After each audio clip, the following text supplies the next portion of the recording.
Hey everybody.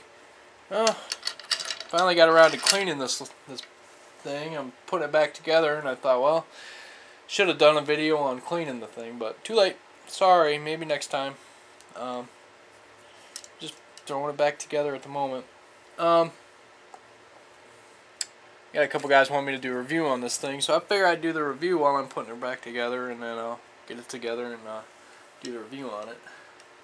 But if anybody knows what I'm talking about, the Ruger MINI-14 is just an outstanding little plinker, I guess, shooter. I've got video posted of me shooting this last Friday, and I just now finally got time to sit down and actually clean the thing. And we'll do this review as I put it together. Put that back in. Put the bolt back on here. Turn it over. And of course the pinfall. Stupid thing.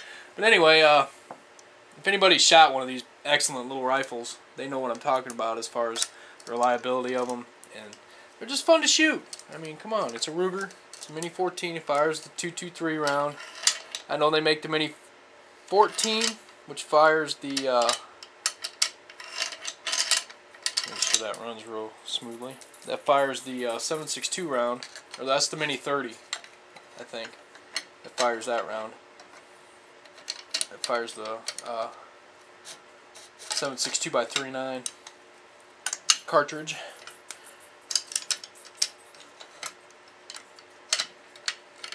Get that snapped in.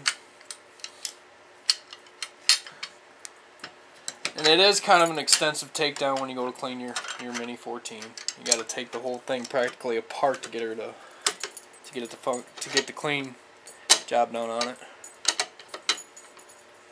But once you get it cleaned up, it's a reliable little thing to run with.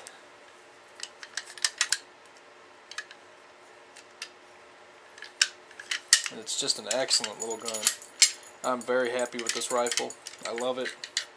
Served me really well.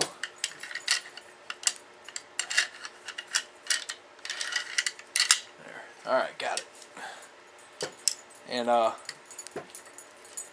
like I said, it's just a pain in the booty I think, to take down completely and clean it.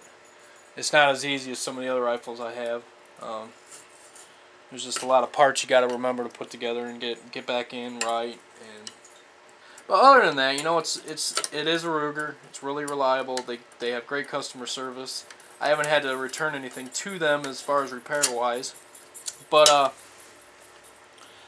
I have known other people that have had, and they said that they were outstanding on their customer service.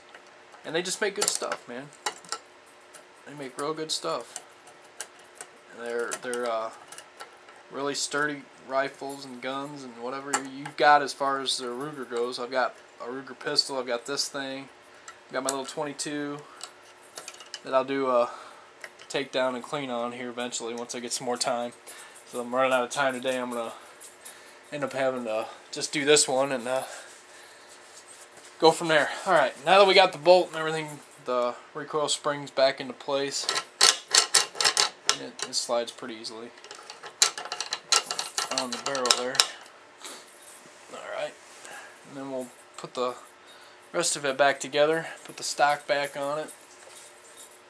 Alright, so you got to take it completely apart to get it together. Sorry if I'm not doing a disassembly video. Maybe I'll do that in the future.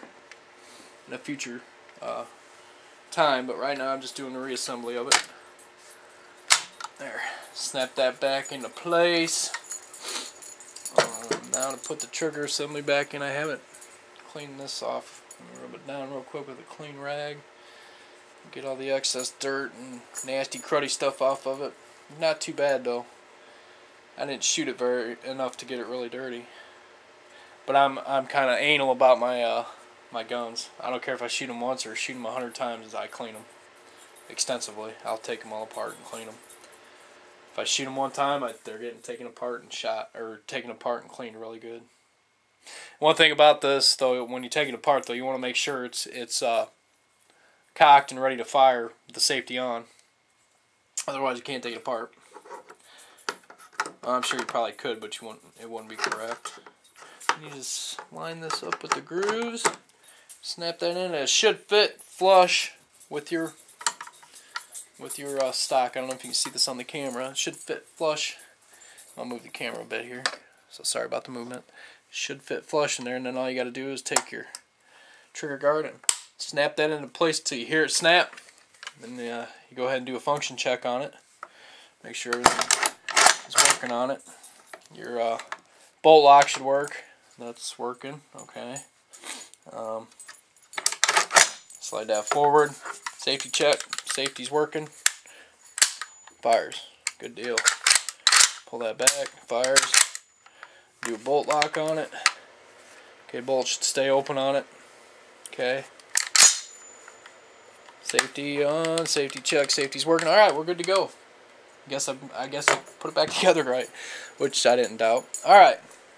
As far as this little rifle goes, if anybody has the opportunity to own one, I suggest you go out and pick one up. I think I spent, this one is the tactical version of the Mini-14. There's like 100 different versions out there. There's wood stocks, there's pistol grip stocks, aftermarket fore ends and stuff like that you can buy for it. But this is just right now it's just a stock ranch rifle from Ruger in 223 caliber. Just an excellent little shooter. It shoots straight. You're not going to go shooting 500 to 1,000 yards with it. I mean, maybe there's somebody out there that can. You know, hey, you're the man if you can, or woman, whichever. If you're a chick that can shoot that far, I want to see the video on it. If you're a guy that can shoot that far with one of these, I want to see the video on that too. But me, I mainly picked it up as a planker, something I can shoot out a couple hundred yards and hit what I'm shooting at. It also, when you get this, it comes stock with the ghost ring sight. This one did. It come with the peep sight in the back, and you've got the, I think they call it the duck foot sight in the front. It's got the two fins on it, and then you got the center is where you're aiming at. Your actual front sights in the middle there. This one has a 16-inch barrel on it. I don't have the exact specs in front of me because this is just kind of a quick little video here. If you got any questions, comment on it. And I'll try and get back to you as quick as I can. But one little thing I did pick up for this little rifle is, I'll show you here in a second after I put the scope back on it. It's another thing that I haven't been able to figure out yet, is I have to take my scope off of here every time I clean this rifle.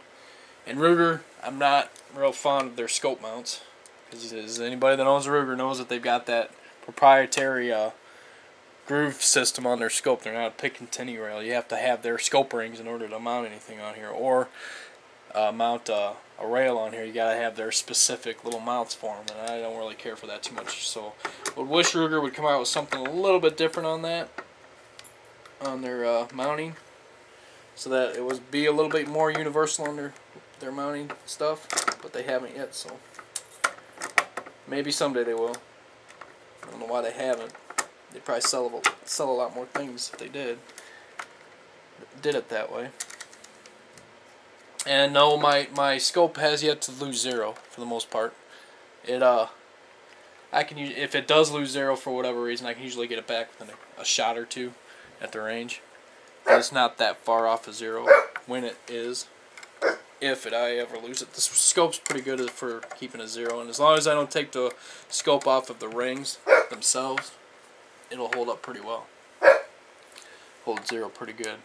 And even if I do lose zero, I can pop the scope off of here, and with my Leatherman, I just happen to have a screwdriver handy today, take it off with my Leatherman and just use the iron sights on it and hit what I'm shooting at. And this isn't nothing big on the scope. It's just a loopholed rifleman scope I picked up for $250, $300. I think it was $300. And it's just a 3x9 40mm. And it's not a tactical scope or nothing like that. It's just got the wide crosshairs, and then they go to the fine crosshairs in the center. But it works. It's effective. I mean, you just have to judge your target and then compensate in the scope, or dial for it if you're out on bench or whatever. But I'll show you the neat little thing I got for this that I had. It took me a little bit to find it, to find anybody that had one, I should say. And it cost me a bit, but I'll show it to you here real quick. Let me open this up, lock it open.